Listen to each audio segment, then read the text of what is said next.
మన పెట్టుబడి మన పిల్లల భవిష్యత్తు కోసమే కదా. మీ పెట్టుబడికి నమ్మకమైన వేదిక శ్రీ వాసవి ప్రాజెక్ట్స్.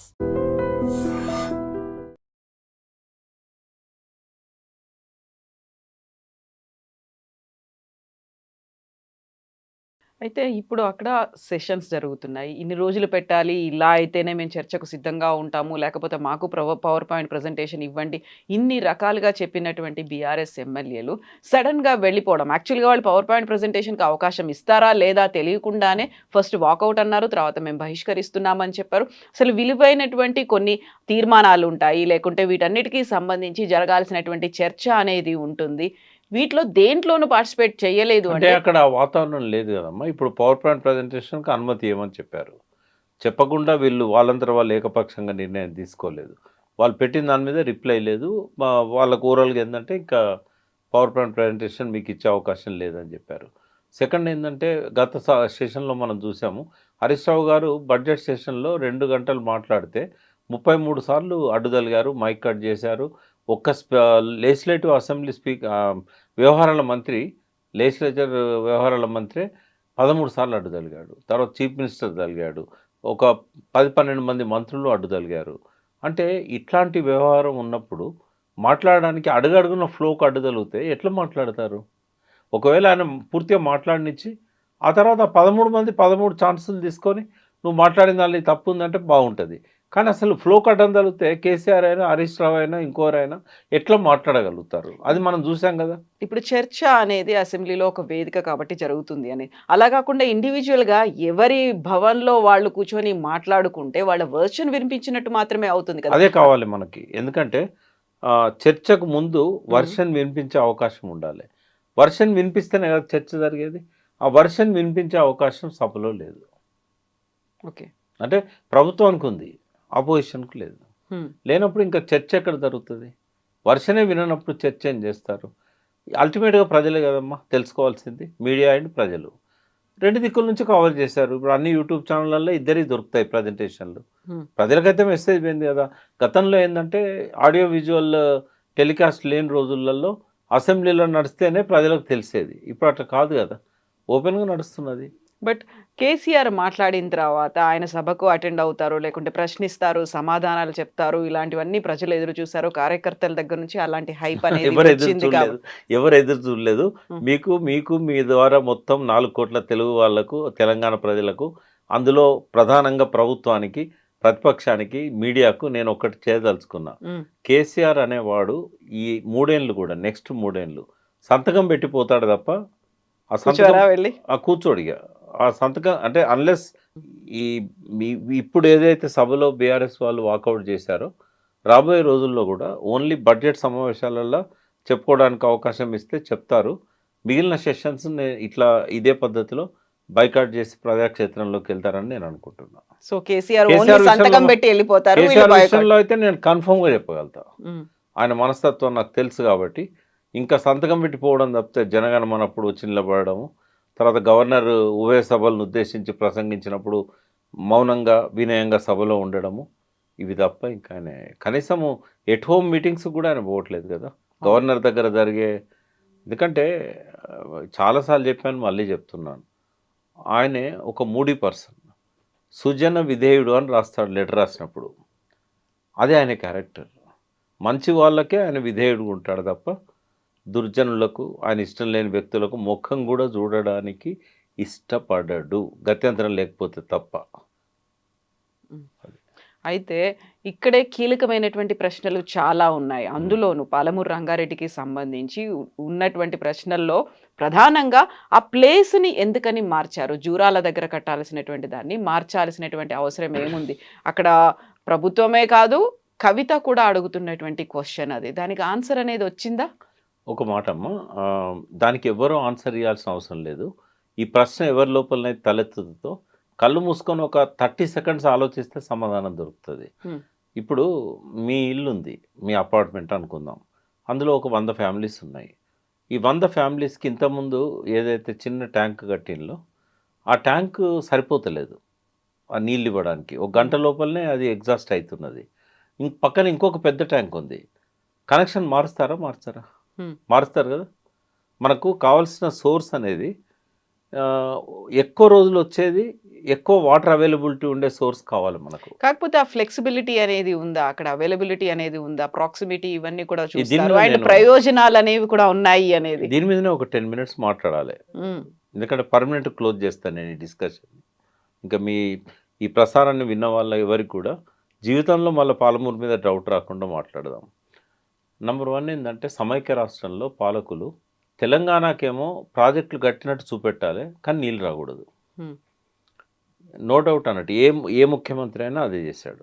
ప్రాజెక్టులు కట్టాలి, కానీ నీళ్ళు రాకూడదు. పాలమూరు రంగారెడ్డి కట్టాలి, కానీ నీళ్ళు రాకూడదు.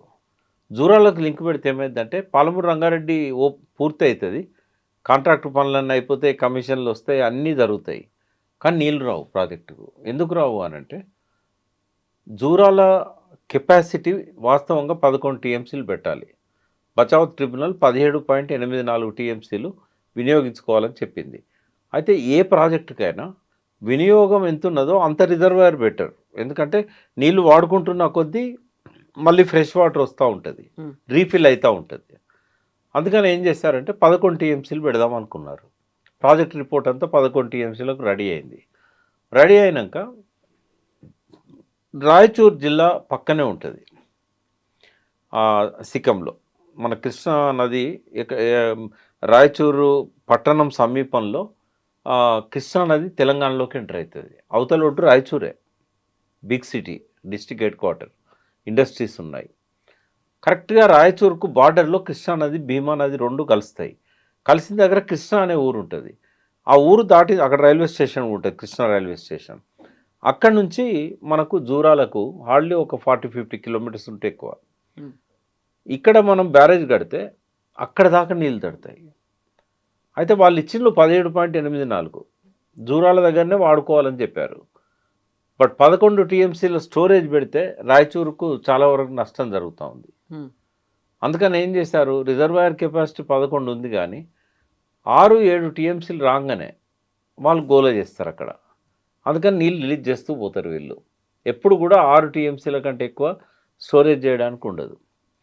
అయితే అక్కడ నీళ్ళు వచ్చేటిది గతంలో ఒక 60 రోజులు వస్తాయని అనుకున్నారు. ఈ క్లౌడ్ బర్స్ట్ అయ్యి ఎక్సెస్ రెయిన్ఫాల్ ఉన్న ఇయర్స్ పక్కకు పెడితే, ఇక్కడ కానీ మహాబలేశ్వరం దగ్గర నుంచి కర్ణాటక దాకా ఎక్కడైతే ఎక్సెస్ రెయిన్ఫాల్ ఉన్నదో ఆ సంవత్సరాలు మాత్రమే ఒక 35-40 డేస్ వస్తున్నాయి. వచ్చినప్పుడు ఓవర్ ఫ్లడ్ వస్తున్నది. అంటే జూరాల గేట్లు ఎప్పటికీ అన్ని తెరవాల్సి వస్తుంది, కానీ శ్రీశైలంలో కూడా అన్ని గేట్లు తెరవాల్సి వస్తుంది. అంటే నీకు అక్కడ స్టోరేజ్ లేకపోవడం వల్ల జూరాలలో వచ్చే ఫ్లో నుంచి లిఫ్ట్ చేసుకోవాలి.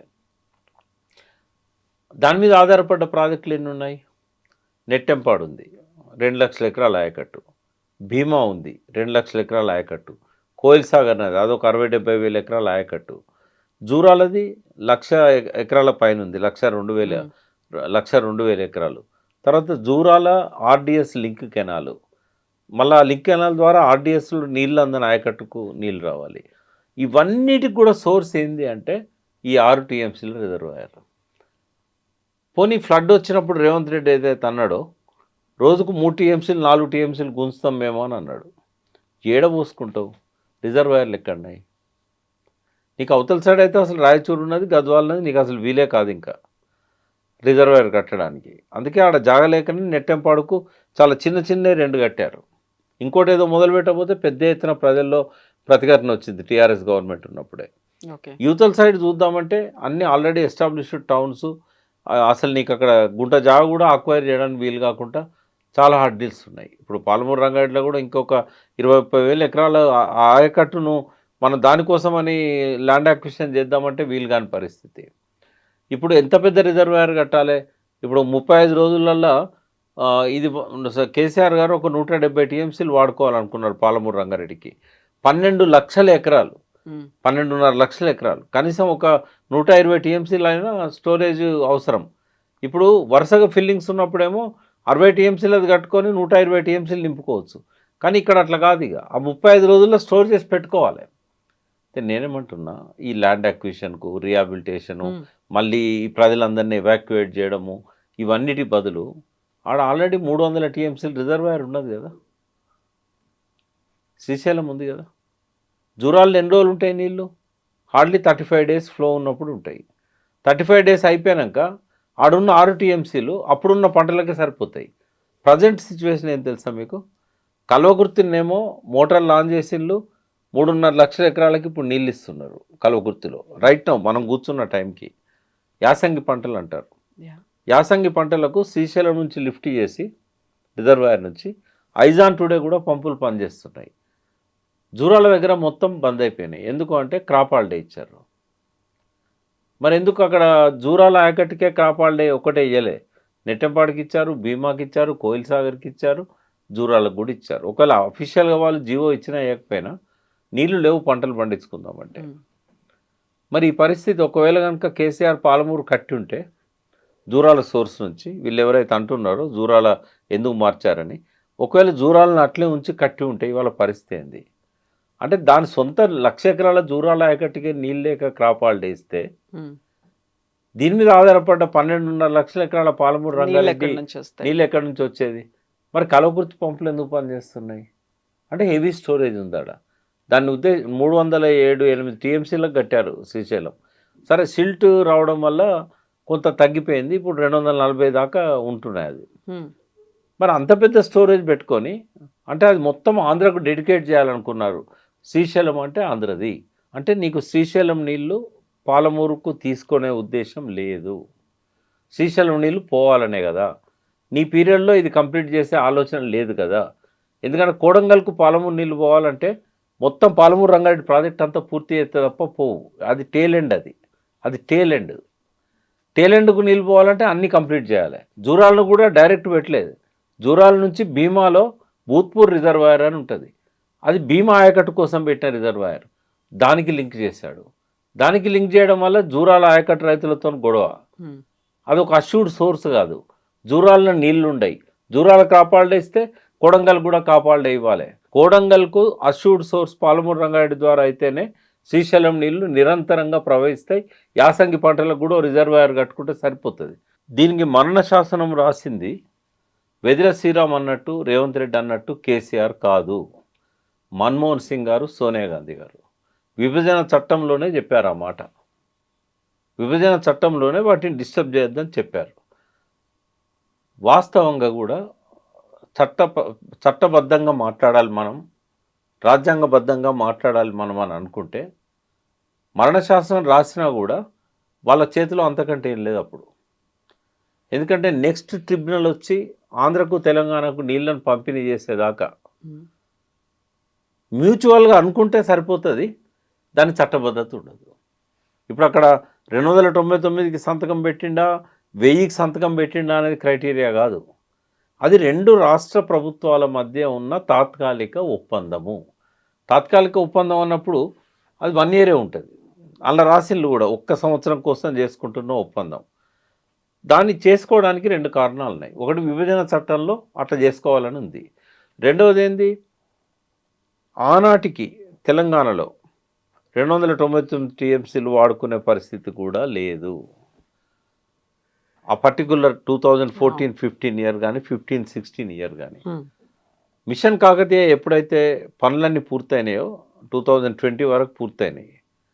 అప్పుడు 28,000 చెరువులను పునరుద్ధరించిండ్రు. ఇంకా ఒక 16,000 చిన్ననీటి వనరులను పునరుద్ధరించారు. అప్పుడు కొంచెం స్టోరేజ్ చేసుకోవడానికి, వినియోగించుకోవడానికి, కృష్ణా నీళ్ళను కొద్దిగా ఎక్కువ వాడుకోవడానికి అవకాశం వచ్చింది. ఫిర్బీ 200 టీఎంసీలే, అంతకంటే ఎక్కువ లేదు. తర్వాత 2017-18 నాటికి కల్వకుర్తి, నెట్టెంపాడు, భీమా కింద, కోయిల్ సాగర్ కింద కొంత ఆయకట్టు వాడుకోవడానికి కొన్ని రిజర్వాయర్స్ కంప్లీట్ చేసుకొని రాజశేఖర రెడ్డి వదిలిపోయినప్పుడు ఎట్లుందో కిరణ్ కుమార్ రెడ్డి మనకు తెలంగాణ ఇచ్చేదాకా కూడా, ఆ తెలంగాణ వచ్చేదాకా కూడా కిరణ్ కుమార్ రెడ్డి వరకు అట్లే ఉంది. గొంగడు ఎక్కడనేదో అక్కడనే ఉంది. రాజశేఖర రెడ్డి మరణించిన తర్వాత దానికి నిధులు ఇవ్వలేదు. ఇచ్చిన నిధులు కూడా కేవలం బిల్లుల పేమెంట్కే పోయినాయి. మళ్ళీ కేసీఆర్ వచ్చినాకనే ఆ ప్యాచ్ వర్క్, మిగిలిన వర్క్ అంతా కంప్లీట్ చేశాడు. సో ఆ 4 ఏళ్ళు పట్టింది. అంటే 2019 వరకు కూడా ఆ వాటికి నీళ్లు వాడుకునే పరిస్థితి లేకుండే. సో ఇప్పుడు వాడుకుంటాళ్ళు. బట్ ఎన్ని వాడుకుంటాళ్ళు? స్టిల్ 270-280. మరణశాస్త్రం ఎక్కడ రాశాడు? ఏ సంవత్సరం ఆ సంవత్సరం ఫ్రెష్ అగ్రిమెంట్. ప్రతిసారి కృష్ణా రివర్ మేనేజ్మెంట్ బోర్డు దగ్గర గొడవ జరిగేది. మీకు తెలుసు కదా, అసెంబ్లీలో వాకౌట్ చేస్తారని విన్నాం. కానీ ఒక ఐఏఎస్ ఆఫీసరు నీటిపారుదల శాఖ ప్రధాన కార్యదర్శి స్పెషల్ చీఫ్ సెక్రటరీగా ఆ రోజు ఉన్న రజత్ కుమారు కృష్ణా రివర్ మేనేజ్మెంట్ బోర్డు నుంచి వాకౌట్ చేశాడు. కారణం ఏంటి? 299 మేము ఒప్పుకోమని చెప్పేసి. వాళ్ళు ఏం చెప్పుకుంటూ వచ్చారు, మీరు వాడుకోవడానికి అసలు ప్రాజెక్టులే లేవు కదా, ఈ మొత్తం నీళ్ళు కూడా మీరు వాడుకోవట్లేదు కదా అని చెప్పి అడుపులు వేశారు. అందుకే ఈ ప్రాజెక్టులన్నీ కంప్లీట్ అయితే తప్ప పాలమూరు రంగారెడ్డి వీటి మీద ఉన్న ఎత్తిపోతల పథకాలు దేవరకొండ ప్రాంతంలో మొదలుపెట్టినాయి, మహబూబ్నగర్ ప్రాంతంలో మొదలుపెట్టిన గుత్పా లాంటి ఇవన్నీ పూర్తి అయితే గట్టు ఎత్తిపోతల పథకం ఇట్లాంటివన్నీ పూర్తి అయితే తప్ప మనకు 299 కంటే ఎక్కువ నీళ్లు వాడుకునే అవకాశం రాలే. ఓకే, ఇప్పుడు ట్రిబ్యునల్ విచారణ జరుగుతుంది. దీనికోసమే కదా కేసీఆర్ గారు ట్రిబ్యునల్ కావాలని చెప్పి పట్టుబట్టి ఉమాభారతి ఇరిగేషన్ మినిస్టర్ ఉన్నప్పుడు, జలశక్తి మంత్రి ఉన్నప్పుడు కొట్లాడితే ఆమె ఇవ్వకపోతే సుప్రీంకోర్టులో పిటిషన్ వేస్తే 3 ఏళ్ళు నడిచిన తర్వాత షెకావత్ గారు విత్డ్రా చేసుకుంటేనే మేము ఇది రెఫర్ చేస్తామని అన్నాక సెక్షన్ 3 కింద రెఫర్ చేసి ట్రిబ్యునల్ ఏర్పాటు చేయకపోతే శాశ్వతంగా మన హక్కులు పోతాయని చెప్పి పట్టుబట్టి పోరాడి సాధించింది సెక్షన్ 3 కింద కేసీఆర్. కాబట్టి ఆయన మీద అభండాలు వేస్తే ఆయనను ఒక జలద్రోహిగా చూపెట్టాలనుకుంటే తెలంగాణ ప్రజలకు తెలుసు కదా 2014 ముందు ఎన్ని నీళ్ళు ఉన్నాయి, ఎంత పంట పండింది, 2014 తర్వాత పరిస్థితి ఏంది, ఇప్పుడున్న పరిస్థితి ఏంది.